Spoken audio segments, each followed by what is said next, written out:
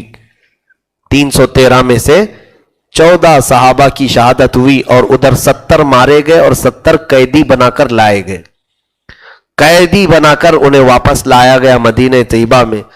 اس جنگ بدر کی فضیلت میں میرے آقا صلی اللہ تعالیٰ علیہ وسلم بارہا فرمایا کرتے، اللہ رب العزت نے فرمایا جو بدر میں شریک تھے صحابہ، اللہ نے اب ان کو ایسا معاف کیا کہ زندگی میں اب وہ چاہے جو بھی عمل کریں جنت میں جانے سے کوئی نہیں روکے گا۔ ایک بار حضور اکرم صلی اللہ علیہ وسلم محفل میں بیٹھے ہوئے تھے، ایک بدری صحابی، اب ان کو بدری صحابی کہتے ہیں، جو بدر میں شریک تھے ان کو بدری صحابی۔ تو ایک صحابی وہ آئے، حضور نے محفل میں سے لوگوں کو کہا کہ اٹھو، انہیں راستہ دو، ان کو محفل میں جگہ دو۔ تو بدری صحابی کو محفل میں جگہ دلوایا اور کہا کہ اللہ رب العزت کی بارگاہ میں ان کا بڑا مقام ہے، جو بدر میں شریک تھے۔ اسی وقت جبرائیل امین آئے، عرض کیا یا رسول اللہ صلی اللہ علیہ وسلم، اللہ کے کروڑوں فرشتوں میں اللہ رب العزت کی بارگاہ میں وہ فرشتے افضل ہیں جو 5000 بدر میں اتارے گئے تھے۔ جس طرح صحابہ میں بدری صحابہ کی فضیلت ہے، اسی طرح بدری ملائکہ کی بھی فضیلت ہے۔ تو بدر سے جن لوگوں کو نسبت حاصل ہوئی وہ دنیا کے بہت ہی بڑے مقام پر ہیں۔ اسی لیے بزرگوں نے لکھا ہے، وہ حضرت شیخ دارانی رضی اللہ تعالیٰ نے ایک بڑے بزرگ ہیں، فرمایا کہ اصحاب بدر کے ناموں کی اتنی تاثیر ہے کہ جب کبھی ان کے ناموں کی تلاوت کی جاتی ہے اللہ مصیبتوں کو دور کرتا ہے۔ اور انہی کے متعلق تو آیت نازل ہوئی نا، وَلَا تَقُولُوا لِمَنْ يُقْتَلُ فِي سَبِيلِ اللَّهِ أَمْوَاتٌ، جو اللہ کی راہ میں مارے جائیں انہیں مردہ نہ کہو، بل احیاء ولکن لا تشعرون، بلکہ وہ زندہ ہیں تمہیں اس کا شعور نہیں۔ اب یہ ایسے زندہ ہیں، توجہ، ایسے زندہ ہیں کہ ایک دو نہیں، کئی روایات موجود ہیں کہ یہ صحابہ اکرام اپنے ذات کے ساتھ حاضر ہوتے ہیں اور پکارنے والے کی مدد بھی فرماتے ہیں۔ شیخ دارانی رحمۃ اللہ علیہ لکھتے ہیں کہ ایک بندہ تھا جو تجارت کی غرض سے ایک سفر پر جا رہا تھا، اسے لوگوں نے منع کیا تھا کہ یہ سمندر کا سفر بہت ہی کٹھن ہے، اس راستے سے کوئی گیا نہیں، اور جو جاتا ہے بیچ میں ڈاکوؤں کے قافلے ہیں وہ لوٹ لیتے ہیں، ڈاکوؤں کے قافلے آتے ہیں اور لوٹ لیتے ہیں۔ وہ بحری راستہ تھا، بہرحال اس نے کشتی تیار کر دی تھی، مال پورا لاد دیا تھا اور لے کر کے اس نے نکلنے کو ہی عافیت سمجھی۔ راستے میں وہ پہنچا، سنیے، اس نے اصحاب بدر کے نام کی تلاوت شروع کی، کہا اللہ ان کی برکت سے میری حفاظت کرے، اصحاب بدر کی برکت سے مجھے بچا لے۔ بیچ سمندر میں پہنچا تھا کہ کئی کشتیاں آتی ہوئی نظر آئیں اور تلواروں کی آوازیں، تو یہ کشتیاں کون سی تھی؟ ڈاکوؤں کی، پکڑو پکڑو یہ آوازیں آنے لگی کہ مال آ گیا ہے، بڑے دنوں کے بعد اس راستے سے کوئی گزر رہا ہے۔ تو یہ خونخوار ڈاکو تھے جو بیچ میں، جیسے بحری قزاق کہتے ہیں، سمندر میں لوٹنے والوں کا ایک گروہ ہوتا ہے، جہازوں کو پورا کا پورا، آج بھی یرغمال بنایا نہیں جاتا، آج بھی کڈنیپ ہوتے ہیں جہاز۔ تو بہرحال یہ بہت سارے ڈاکو آئے اور سامنے اس کو نظر بھی آنے لگے کہ یہ تلواریں چلاتے ہوئے ابھی آئیں گے، شاید ہو سکتا ہے مجھے بھی قتل کر دے، مال بھی لوٹ لے۔ اچانک وہ کہتا ہے کہ میرے پیچھے سے بھی اور کشتیاں نظر آئی، سفید سفید لباس میں کچھ لوگ آئے۔ تو یہ جو ڈاکو مجھ تک پہنچے بھی نہیں تھے کہ یہ جو سفید کشتیوں میں سفید قسم کے لباس پہنے ہوئے لوگ آئے تھے، انہوں نے ہی مقابلہ کیا ان ڈاکوؤں سے۔ دم زدن میں تھوڑا وقت بھی نہیں گزرا تھا کہ کئی ڈاکوؤں کی لاشیں زمین سمندر پہ پھیلی ہوئی تھیں، خون سے لت پت تھیں اور پانی رنگیلا۔ اس طرح سے میں دیکھا کہ یہ سارے ڈاکو ختم ہو گئے اور میری کشتی صحیح سلامت دوسری جگہ پر لگ گئی۔